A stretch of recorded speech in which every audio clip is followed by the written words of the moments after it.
Et c'est parti. Bonjour, bonsoir. Bienvenue à l'atelier du mardi.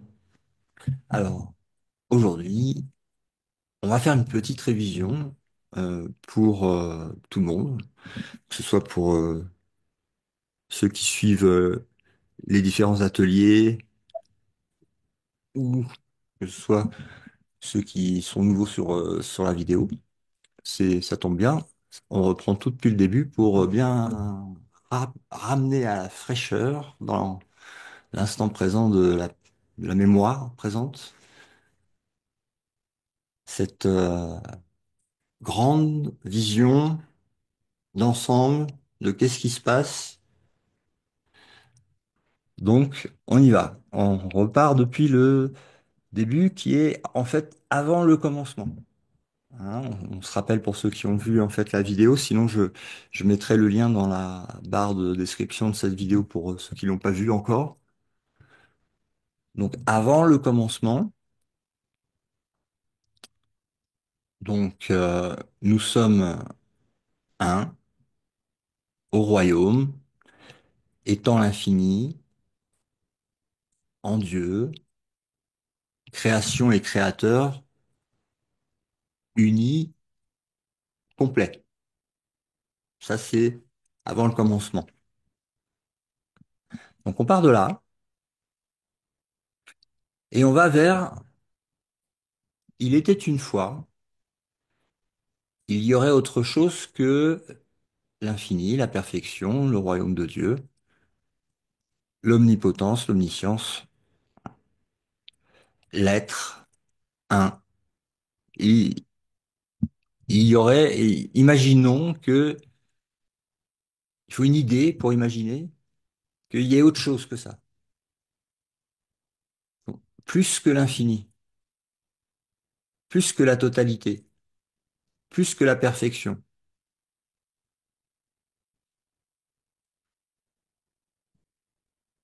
Et c'est là que l'idée saugrenue,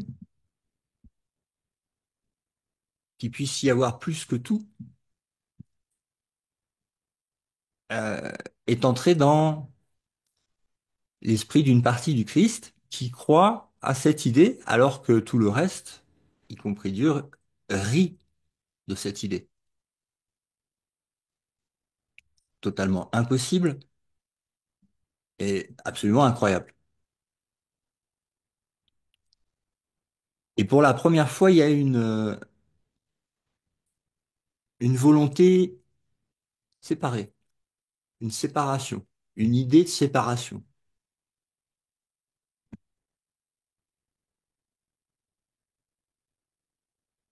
avec un premier voile, parce que qui dit séparé de l'infini doit oublier, donc mettre un voile. C'est ça, oublier, en fait, mettre un voile. Pour ne pas voir la vérité, pour pouvoir croire, en fait, à l'idée de séparation, ce qu'on appelle un songe, un rêve. Et là, on est dans le rêve secret, avec une peur à cause de cet oubli, un peu comme un enfant qui aurait perdu ses parents au supermarché. Et, et donc, pour la première fois, il y a l'invention de peur et de recherche à un palliatif pour suppléer un manque. Donc, toujours une course en avant pour chercher une nouvelle idole. Et tout ça, ça projette en fait un monde d'idoles, c'est-à-dire d'images. Donc là, je parle du rêve secret qui projette en fait le monde spatio-temporel des images, de la perception, avec double, un peu comme les projecteurs laser maintenant, qui croisent en fait les lasers pour créer des hologrammes. Mais sauf que là, ils créent un hologramme principal et tous les autres. C'est le même projecteur, mais qui projette avec deux plantes focales différentes. Il y a le corps physique du moi et il y a tout le reste extérieur.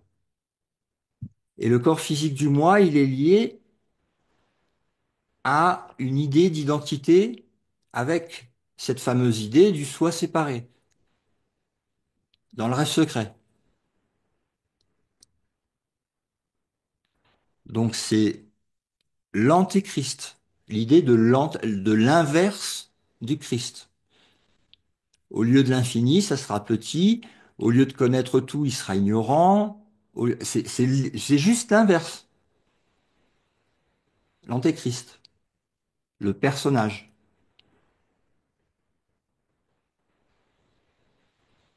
Projeté sur le mur de l'écran comme étant le petit moi, et au plan causal étant ce qui est appelé l'âme individuelle, qui est une autre histoire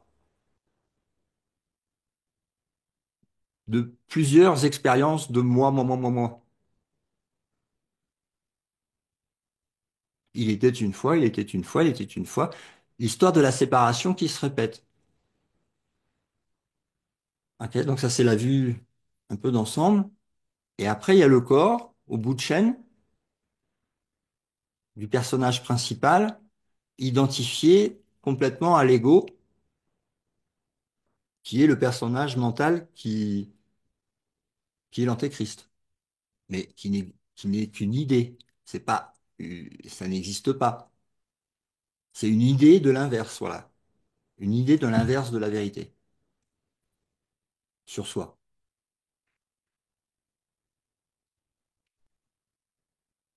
Donc, à partir de là, il y a encore d'autres voiles intermédiaires et il y a l'expérience de la temporalité avec les sens aussi physiques, très très identifiés au corps et aux histoires de corps. Donc ça, c'est ce que dans le courant miracle, Jésus il appelle des idoles. Alors que l'idole soit le corps du personnage principal ou que l'idole soit extérieure, un autre corps, une autre situation, toujours quelque chose de plus, plus, plus, plus, plus, plus, plus, pour combler un manque, manque, manque, manque, manque, manque, manque.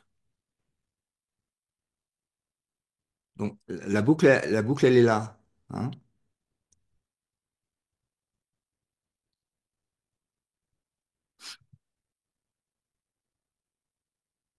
Et n'hésitez pas à m'interrompre si vous avez une question, si vous voyez pas bien ou si vous voulez que focuser sur autre chose.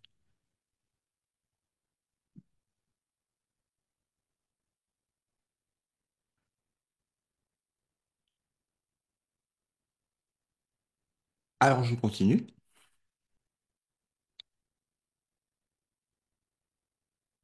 Le rêve secret. Euh, il est encore plus incompréhensible et que ce qu'on voit déjà qui est incompréhensible dans le rêve qui est projeté. C'est encore, c'est encore plus dans la vase, on va dire. Plus gluant, plus sombre, euh, mais tout autant, on va dire, l'idée de l'opposé de la vérité. Donc, ce qu'on pourrait qualifier d'enfer. Donc, toujours en voyant que ce soit les images qui sont projetées, les corps, les histoires, ou dans le rêve secret, une autre histoire, c'est celle du péché originel, hein, euh, et de la croyance qu'il était possible de se séparer de Dieu et de créer un truc, enfin voilà, toute la continuité du rêve secret. n'a pas plus de réalité en fait que la partie qui est projetée sur l'écran. Donc la colle qui maintient en fait dans la prison mentale de la personne et du corps, c'est le sentiment de culpabilité lié au jugement, que ce soit jugement sur le personnage principal, jugement sur le monde ou jugement sur d'autres personnages du rêve. Parce qu'en fait, tout jugement déclare que le rêve est la réalité, tout simplement.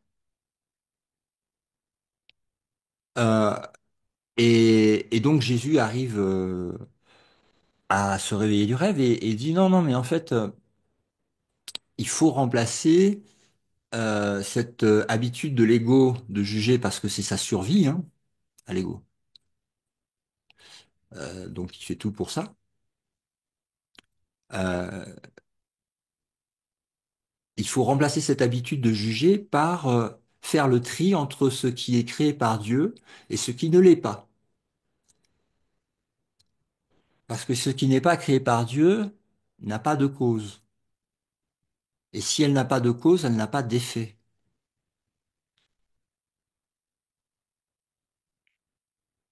Et si elle est sans cause et sans effet, elle n'existe pas.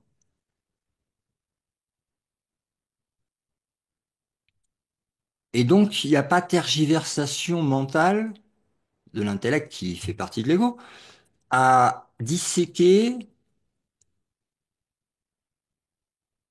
des quoi que ce soit que Dieu n'a pas créé en fait, mais à juste le trier rapidement dans la poubelle de ça n'existe pas. C'est pas créé par Dieu. Parce que autrement, si je crois que ça existe, je valide que je me suis séparé de Dieu et qu'il y a un autre pouvoir opposé à Dieu. Mais ça encore, c'est un choix que je fais à l'intérieur de mon esprit.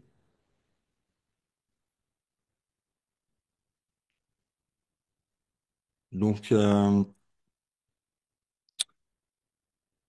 c'est un, c'est un enfermement dont chacun a déjà la clé, en fait. Donc, c'est déjà que c'est pas, c'est libre. Alors, certes, sans compromis, parce que si tu crois pas que le monde est un rêve, même si tu n'en as pas eu l'expérience directe et que tu peux pas encore le certifier dans ton expérience directe, mais que tu as la foi que c'est pas possible et que la voie des sages, dont celle de Jésus, t'amène à cette réalisation, même si tu l'as pas encore expérimenté, euh, c'est la base. Parce que si ça devient ta base, en fait, après, ça va complètement shifter le système de pensée parce que si tu juges les images d'un rêve, pourquoi tu juges les images d'un rêve? Et qui est le rêveur du rêve? Est-ce que le rêve est rêvé par quelqu'un d'autre? Est-ce que le rêveur du rêve peut être attaqué par des images? Est-ce que le Christ peut être attaqué par des images? Est-ce que les images ont le pouvoir que je leur ai donné en tant qu'idole pour remplacer Dieu et me faire croire qu'il y avait autre chose quelque part à chercher, à trouver, que Dieu ne m'aurait pas donné?